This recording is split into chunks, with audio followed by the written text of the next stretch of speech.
Berjumpa lagi saudara dengan saya Hadi Pranoto di kanal Hispran. Video kali ini sebagai kelanjutan dari video-video terdahulu, video yang berjudul Stop Akrobatik Hukum di Ditreskrimsus Polda Jatim, bagian pertama, kedua, dan ketiga. Ini yang keempat. Di bagian ini saudara, saya ingin memfokus satu peristiwa awal daripada peristiwa yang kemudian menjadi berlarut merupakan akrobatik hukum yang saya maksud. Yakni peristiwa pada awal adanya atau dikatakan adanya laporan informasi pada bulan Februari tahun 2022 itu. Pada tanggal dan hari yang sama diterbitkan surat perintah penyelidikan. Pada hari dan tanggal yang sama dilayangkan surat panggilan kepada Kurator Della Anggun Paramita dan Kurator Yakub Wiradi. Nah, ini coba kita cermati. Laporan informasi ini sebenarnya tidak ada, saudara, di Kitab Undang-Undang Hukum Acara Pidana. Tidak dikenal dalam Kitab Undang-Undang Hukum Acara Pidana, atau tepatnya adalah Undang-Undang Nomor 8 Tahun 1981 tentang Hukum Acara Pidana. Dalam undang-undang ini atau Kitab Undang-Undang Hukum Acara Pidana ini, yang dikenal adalah pengaduan dan laporan. Tidak ada istilah laporan informasi. Penyidik Ditreskrimsus Polda Jatim mencantumkan laporan informasi adalah berdasarkan Peraturan Kepala Kepolisian Negara Republik Indonesia Nomor 6 Tahun 2019. Nah, di situ dikatakan bahwa laporan informasi adalah informasi dari masyarakat. Ya, dari masyarakat. Coba, penyidik harus transparan. Masyarakat mana? Masyarakat di mana? Ya, berapa banyak orangnya yang memberikan informasi tentang apa yang dituduhkan kepada tim kurator, memalsu surat, dan memberikan keterangan palsu dalam akte otentik, dan melakukan tindak pidana pencucian uang. Nah, ini benar tidak? Ada masyarakat yang memberikan informasi itu. Nah, penyidik harus transparan. Harus memberikan informasi ini. Khususnya kepada pihak yang dipanggil untuk diminta keterangan. Khususnya pihak Kurator Della Anggun Paramita dan Kurator Yakub Wiradi. Ini sesuai dengan tuntutan yang dicanangkan oleh Kapolri Jenderal Polisi Listio Sigit Prabowo, saudara. Polisi yang promoter, yakni polisi yang predictable, responsibilitas, transparansi, dan berkeadilan. Berkeadilan artinya tidak boleh memihak pelapor, dalam hal ini debitur pilot, ya toh. Kemudian membelakangi kepentingan kurator yang diangkat oleh pengadilan niaga, dalam hal ini Saudari Della Anggun Paramita dan Saudara Yakub Wiradi. Harus transparan. Masyarakat siapa? Bagaimana masyarakat ini mengetahui, melihat, mendengar sendiri adanya dugaan tindak pidana pemalsuan dokumen atau pemalsuan surat, ataupun dugaan tindak pidana menempatkan keterangan palsu dalam akte otentik, ataupun dugaan tindak pidana pencucian uang. Sebab ini, ya, dasar ini yang dipakai oleh penyelidik untuk melakukan tindakan, ya, dalam tanda petik penyelidikan, yang kemudian memanggil para pihak, ya, kurator dan pihak-pihak lain untuk dimintai keterangan. Nah, seharusnya para pihak ini adalah dimintai keterangan berkaitan dengan informasi, atau kalau istilah dalam kitab Undang-Undang Hukum Pidana, tidak ada itu laporan informasi. Yang ada adalah pengaduan atau laporan. Karena ini adalah tindak pidana biasa, bukan delik pengaduan, maka seharusnya itu laporan. Nah, orang yang menyampaikan ini siapa? Barang siapa yang menyampaikan ini harus bertanggung jawab. Ya, dia harus melihat sendiri, mendengar sendiri, mengalami sendiri, atau menjadi korban dari dugaan tindak pidana yang dicanangkan untuk menjerat, ya, menjerat tim kurator Della Anggun Paramita dan Jacob Iradi. Tindak pidana pemalsuan dokumen. Dokumen apa yang dipalsu, yang dilihat oleh, yang dialami oleh, yang didengar sendiri oleh pelapor itu? Dokumen apa? Surat apa? Bagaimana cara malsukan? Di mana memalsukannya? Kapan dilakukan pemalsuan itu? Siapa pelakunya? Siapa korbannya?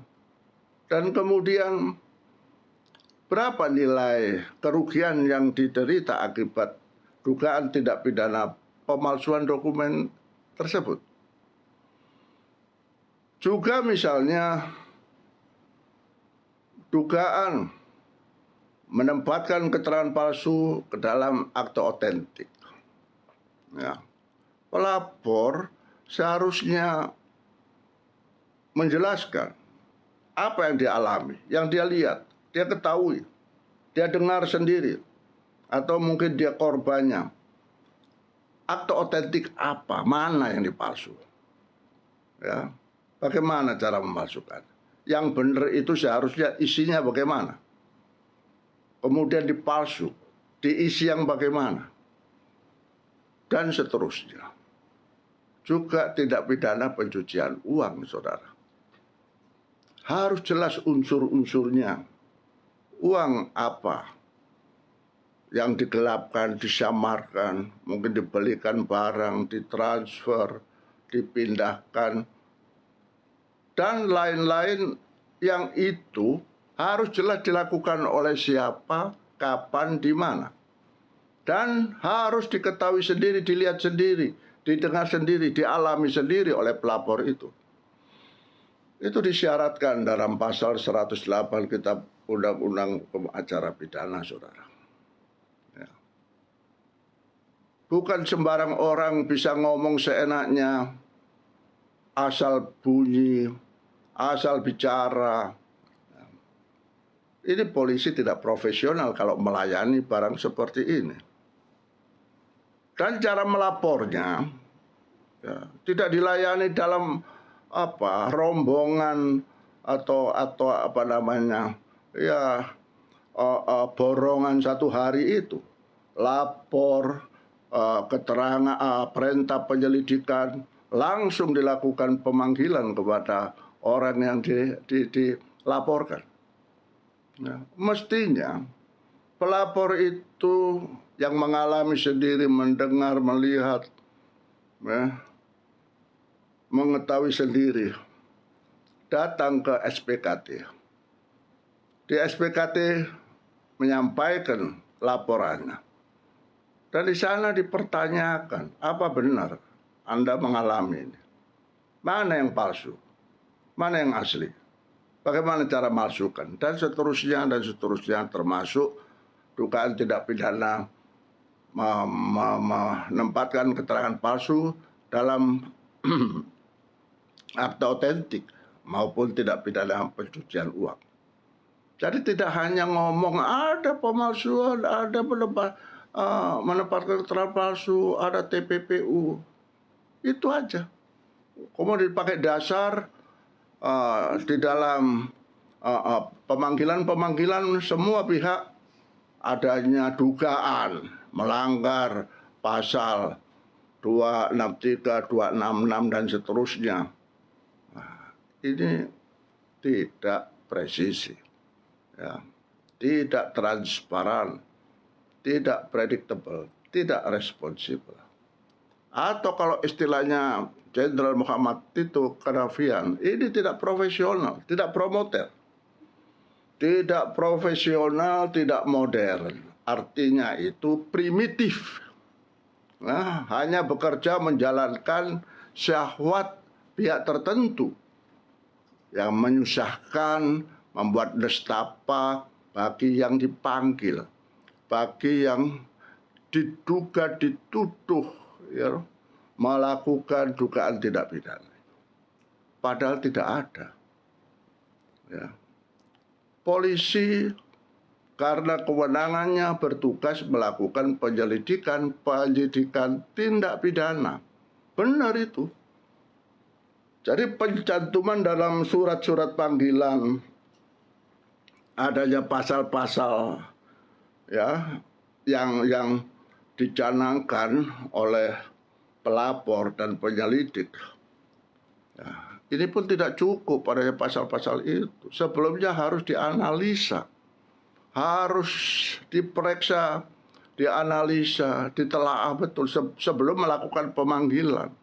Sebab ingat, orang yang dipanggil ini akan mendapatkan beban psikis, ya, pengorbanan waktu, pengorbanan pikiran, pengorbanan tenaga, mungkin juga materi, ya, karena perlu transport, perlu biaya yang lain. Jadi tidak boleh sembarangan manggil orang, harus jelas. Pelapor ini tahu sendiri tidak, mendengar sendiri tidak. Ya, pelapor ini mengalami sendiri tidak? Korban bukan? Itu. Oleh karenanya, tujuan dari pencanangan polisi presisi itu demikian. Sehingga tujuan daripada peran polisi sebagai alat negara yang menegakkan hukum, menjaga keamanan, ketertiban, pengayoman, perlindungan, dan pelayanan masyarakat bisa tercapai optimal. Jangan polisi dengan kelakuannya, oknum-oknum ini, menjadikan masyarakat sinis. Ya. Bahkan sinisme ini luar biasa. Sampai Presiden Gus Dur, Presiden Abdurrahman Wahid membuat juk yang sangat-sangat memukul martabat kepolisian. Dikatakan polisi itu yang jujur hanya Jenderal Hugeng, patung polisi, dan polisi tidur. Coba bayangkan. Ini apa bukan tamparan, dan ini merupakan suatu tantangan yang besar. Maka itu dengan pencanangan polisi promoter dan polisi presisi, diharapkan citra polisi itu membaik dan membaik. Polisi yang berdasarkan tribrata catur prastya. Polisi yang bekerja berdasarkan kaidah-kaidah kode etik profesi kepolisian. Nah, dalam kode etik profesi kepolisian jelas, mencari-cari kesalahan orang itu dilarang, tidak boleh. Ya. Makanya sejak awal itu harus transparan. Siapa yang melapor, apa yang dilapor, tidak pidana apa, mana bukti-buktinya, alat buktinya. Ya. Jadi tidak seperti yang terjadi ada laporan informasi. Laporan informasi itu tidak dikenal dalam KUHP, tidak dikenal dalam Undang-Undang Nomor 8 Tahun 1981. Tidak dikenal di sana, saudara. Yang dikenal itu hanya pengaduan dan pelaporan. Laporan dan pengaduan. Laporan informasi ada di Perkap Polri nomor 6 tahun 2019. Itu pun informasi dari masyarakat, coba. Masyarakat mana yang tahu kinerja kurator PT Rama Gloria Sakti Tekstil Industries dalam pilot yang sah diangkat oleh Pengadilan Niaga dalam kerangka menjalankan amanat undang-undang kepailitan dan penundaan kewajiban pembayaran utang? Masyarakat mana? Ya, polisi harus jujur, harus bertanggung jawab akan hal ini. Ini adalah akrobatik hukum dan ini adalah tidak profesional. Ya, makanya jauh hari, saudara, saya laporkan masalah ini kepada Presiden Jokowi dan kepada Kapolri serta kepada Kapolda Jatim. Pada bulan Maret 2022 sudah saya laporkan. Sebab ini adalah tindakan penyalahgunaan wewenang. Tapi tidak ada respon. Saya lapor lagi, kemudian lapor lagi ke Divisi Propam Mabes Polri. Nah, tidak ada tindak lanjut yang melegakan. Saya laporkan lagi ke Biro Wasidik Bareskrim Mabes Polri. Terus, saudara. Alhasil, saya mengkreasikan video-video ini. Satu, supaya apa yang saya sampaikan itu bisa dipertanggungjawabkan. Dan ini adalah menyongsong menyambut amanat Kapolri Jenderal Listio Sigit Prabowo, polisi presisi. Salah satu unsurnya adalah transparansi. Di era keterbukaan informasi seperti yang deras sekarang ini, ada internet, maka informasi ini perlu disampaikan. Ya, perlu disampaikan supaya masyarakat maklum, memahami apa ini. Nah, sebab polisi itu adalah lembaga kebanggaan masyarakat.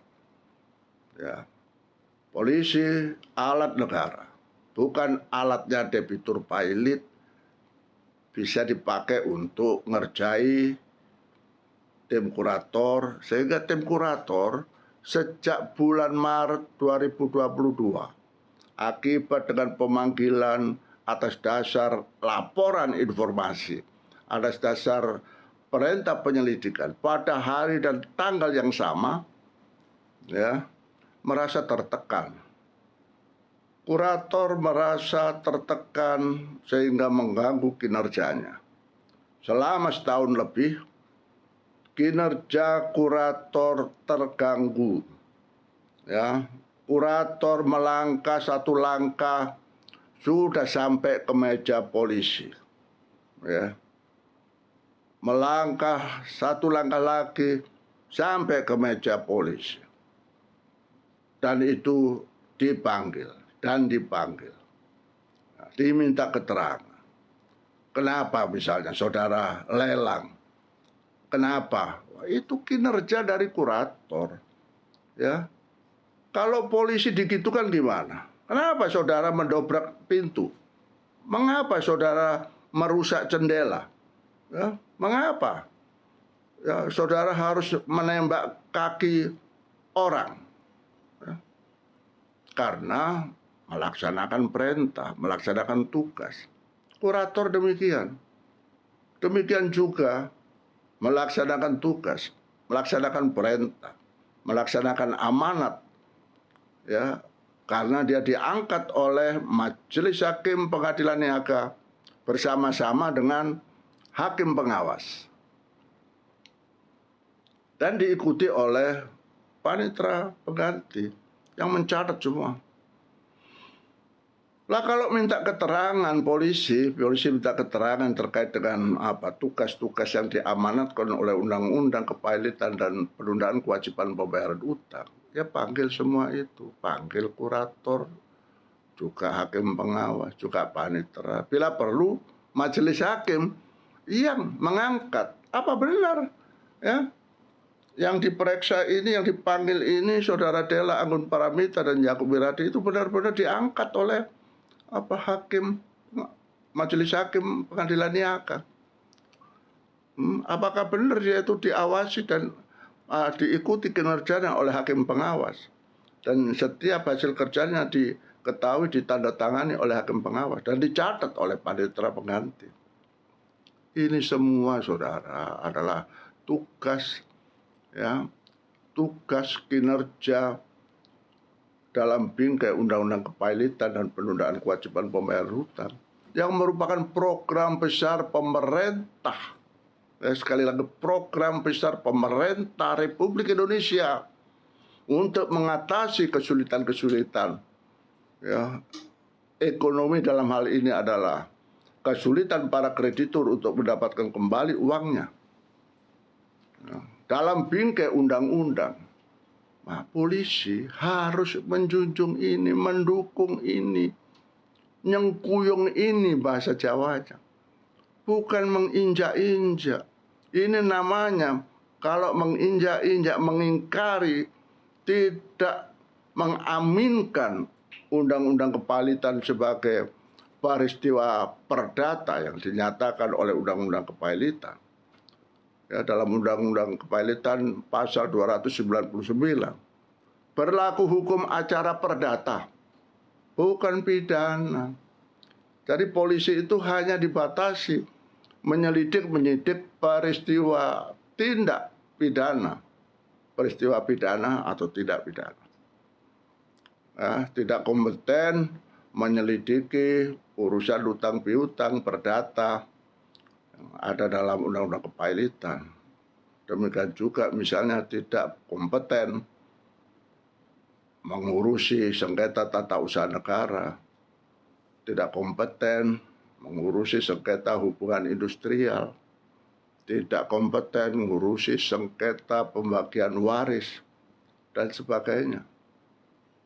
Ini. Oleh karena tindakan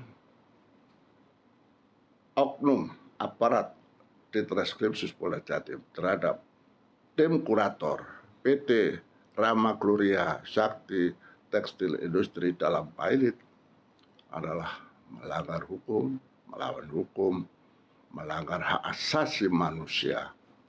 Kurator Della Anggun Paramita dan Yakub Wiradi. Demikian saudara yang saya sampaikan. Sampai bertemu di video berikutnya. Salam sehat kepada saudara sekalian. Saudara senantiasa sehat dalam menjalankan pekerjaan tugas sehari-hari. Merdeka.